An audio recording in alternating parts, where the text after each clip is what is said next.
Me oleme defineerinud oma väärtustena usalduse ja vastutuse, selle, et meil on igas mõttes üks Eesti, et meil on ambitsioon nii riigina, ettevõtetena kui kogukondadena.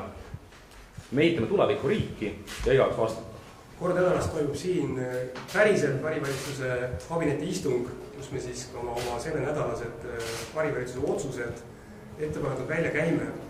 Ja muidugi me peegeldame ja ka kritiseerime siis olemasoleva pärisvalitsuse tegevust, kommenteerime neid teemasid, mis on seotud just nimelt pikkade otsustega, mis meie plaanis on. Me saame rääkida asjadest täpselt niimoodi, nagu on. Ja me oleme oma sees kokku leppinud selle, et me ei ütle ühtegi asja välja, mis meil ise endal kuidagi südame pahaks ajaks. Number 2, meil ei ole inimesi, kellel oleks õudselt vaja leida poliitiline töökoht. Tänane koosseis tulenes puhtalt sellest, mis on need väljakutsed.